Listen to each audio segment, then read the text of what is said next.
Oke, bab pertama ini akan disampaikan oleh saya sendiri, Firman Abdul Ghani. Baik, akan saya bacakan. Bab 1 yaitu pengertian koperasi. Koperasi adalah badan usaha milik anggota yang dikelola secara demokratis untuk meningkatkan kesejahteraan bersama. Prinsip utama dari koperasi tersebut adalah keanggotaan sukarela, kontrol demokratis, partisipasi aktif, dan pembagian hasil yang adil. Di situ juga ada landasan hukum dari bab 1 yaitu UU No 25 1992 dan aturan pelaksanaan mengatur fungsi, hak atau kewajiban anggota serta tata kelola koperasi. Anggota yaitu anggota pemilik atau pengguna dari koperasi tersebut. Keanggotaan bersifat sukarela, berkontribusi modal, ikut rapat dan menerima bagian SHU sesuai partisipasi. Tujuan dari koperasi tersebut adalah meningkatkan kesejahteraan ekonomi dan sosial anggota melalui usaha bersama, pelayanan, kredit, pemasaran, penyediaan, dan penitikan koperasi. Selanjutnya ada landasan dan asas koperasi. Koperasi berdiri di atas 3 landasan, yaitu pertama ideal atau Pancasila, yang kedua ada struktural UUD 1945 pasal 33 ayat 1 dan operasional UU No 25 1992 AD/ART. Asas utama dari koperasi tersebut adalah kekeluargaan, kesetiakawanan, dan demokrasi kemandirian. Ideal yaitu Pancasila sebagai nilai dasar kita, yaitu gotong royong dan keadilan sosial. Dan struktural yaitu UUD 1945 pasal 33 ayat 1, ekonomi disusun sebagai usaha bersama. Operasional UU No 25 1992 AD/ART, aturan teknis, tata kelola, dan akuntabilitas. Asas utama dari koperasi tersebut adalah kekeluargaan. Kekeluargaan itu yaitu hubungan anggota setara seperti kepentingan kolektif diutamakan dari koperasi tersebut. Yaitu ada yang kedua, kesetiakawanan, yaitu saling menolong dan saling membantu dan dari perlindungan bagi anggota yang lemah. Yang ketiga ada demokrasi. Demokrasi yaitu musyawarah dan satu anggota satu suara. Yang keempat ada kemandirian, pengelolaan mandiri dan keberlanjutan finansial. Begitu saja penyampaian dari bab 1, selanjutnya akan dibacakan oleh rekan saya. Baiklah, saya Hamid Hamzah. Saya akan melanjutkan pada materi selanjutnya pada bab kedua tentang identitas koperasi, di mana elemen wajib dalam AD atau ART: nama, alamat, dan wilayah operasional, jenis koperasi, dan data anggota. Tuliskan secara jelas untuk kepastian hukum, administrasi, dan ruang lingkup kegiatan. Ada nama, di mana nama harus unik dan sesuai dengan akta pendirian. Lalu cantumkan singkatan jika ada. Untuk alamat dan wilayah, alamat harus lengkap untuk kepastian hukum.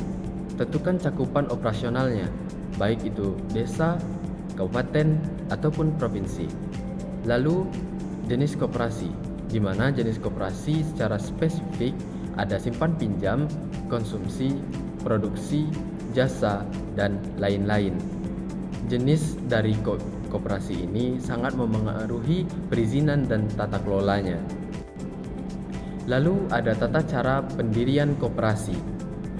Prosedur singkat mengenai pendirian koperasi, yakni kumpulkan pendiri, susun AD atau ART, sahkan lewat rapat, dan lalu daftarkan secara resmi. Untuk tata caranya, yang pertama, minimal terdiri dari 20 pendiri. Kumpulkan minimal 20 orang. Catat identitas dan konfirmasi komitmen simpanan awal. Lalu yang kedua, susun AD dan juga ART-nya. Tuliskan nama, tujuan, struktur, hak atau kewajiban anggota, aturan keuangan, dan mekanisme rapatnya. Yang ketiga ada rapat pendirian, di mana tetapkan AD atau ART, pilih pengurus dan pengawas, buat risalah dan tentukan besaran simpanannya. Lalu dan yang keempat, pendaftaran secara resmi. Ajukan berkas ke instansi berwenang berupa akta, AD atau ART-nya, daftar anggota, risalah, dan bukti setoran, serta selesaikan verifikasinya. Baiklah, selanjutnya bab ketiga akan dijelaskan oleh Erik Cantona. Baiklah, saya Erik Cantona. Saya akan melanjutkan materi selanjutnya, yaitu bab 3 tentang tahapan pendirian koperasi. Yang pertama, persiapan awal, yaitu identifikasi minimal 20 calon anggota yang memenuhi syarat, musyawarah untuk menetapkan visi, misi, dan ruang lingkup usaha, bentuk panitia persiapan untuk koordinasi dokumen dan rapat. Selanjutnya, penyusunan dokumen, yaitu susunan AD, identitas, tujuan, dan ketentuan hukum dasar. Susunan R, yaitu R atau ART, yaitu aturan operasional dan mekanisme kerja. Selanjutnya, tetapkan struktur organisasi dan tugas pengurus atau pengawas. Yang ketiga, rapat pendirian, mengesahkan AD atau ART dan mencatat risalah rapat, memilih pengurus dan pengawas secara transparan, tetapkan besaran simpanan pokok, wajib, dan modal awal.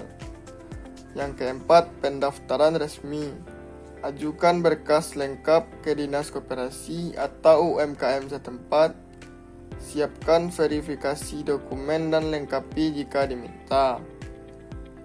Selanjutnya, terima pengesahan badan hukum untuk operasional resmi. Selanjutnya yaitu peran dan fungsi koperasi. Koperasi memberdayakan anggota secara ekonomi melalui prinsip demokrasi ekonomi, yaitu pendidikan, akses keuangan, dan saluran pemasaran. Selanjutnya, ekonomi bersama, yaitu mengumpulkan modal anggota untuk usaha bersama, menurunkan biaya, dan memberikan akses pembiayaan lebih murah. Selanjutnya, ada pendidikan, yaitu pelatihan dan pendampingan singkat untuk meningkatkan keterampilan manajerial dan usaha anggota. Selanjutnya, perlindungan sosial, yaitu sistem gotong royong, dana darurat, bantuan kolektif, dan jaringan pengaman bagi anggota. Oke, selanjutnya akan saya jelaskan tentang contoh koperasi di Indonesia. Contoh koperasi di Indonesia yaitu ada 3. Yang pertama yaitu ada Koperasi Unit Desa atau KUD, itu berfokus kepada petani dan produksi pertanian. Fungsi dari koperasi desa ini adalah pemasaran kolektif, penyediaan input, akses permodalan, dan manfaat dari koperasi desa ini adalah harga lebih baik dan dukungan teknis singkat. Yang kedua ada koperasi simpan pinjam. Fokus dari koperasi simpan pinjam ini adalah layanan keuangan mikro untuk anggota UMKM. Yang kedua, dan fungsi dari simpan pinjam ini adalah simpanan kredit bergulir, literasi keuangan. Dan manfaat dari koperasi simpan pinjam ini adalah manfaat akses modal lebih mudah dan bunga kompetitif. Yang ketiga ada koperasi konsumen. Koperasi konsumen ini berfokus kepada penyediaan barang kebutuhan pokok seperti kebutuhan rumah tangga dan lain-lainnya, dan memiliki fungsi sebagai pembelian grosir, harga wajar, dan dukungan produk lokal. Manfaat dari koperasi konsumen ini adalah keterjangkauan dan ketersediaan bagi anggota. Oke, baik, di sini saya akan membacakan kesimpulan dari 3 materi yang telah disampaikan oleh rekan-rekan saya dan saya sendiri. Baik, kesimpulan dari materi koperasi kali ini adalah koperasi adalah lembaga ekonomi berbasis kekeluargaan demokrasi yang jika memenuhi persyaratan formal dan dikelola baik dapat memberikan manfaat sosial ekonomi bagi anggota dan komunitasnya. Di sini ada juga kesimpulannya, yaitu meningkatkan kesejahteraan, menambah pendapatan dan stabilitas anggota lewat pengadaan bersama, pemasaran kolektif, dan akses kredit lokal. Itu ada lagi memperkuat ekonomi lokal, menghubungkan UMKM ke pasar, meningkatkan kapasitas produksi, dan mendorong pertumbuhan regional. Yang ketiga ada pendidikan ekonomi, memberi literasi keuangan dan keterampilan pengelolaan usaha secara praktis kepada anggota. Keempat ada adaptasi dan dampak, manajemen transparan dan inovasi, meningkatkan keberlanjutan dampak, lapangan kerja, akses layanan, dan pemberdayaan. Berikut adalah akhir dari kesimpulan kelompok ini. Saya akhiri, wassalamualaikum warahmatullahi wabarakatuh.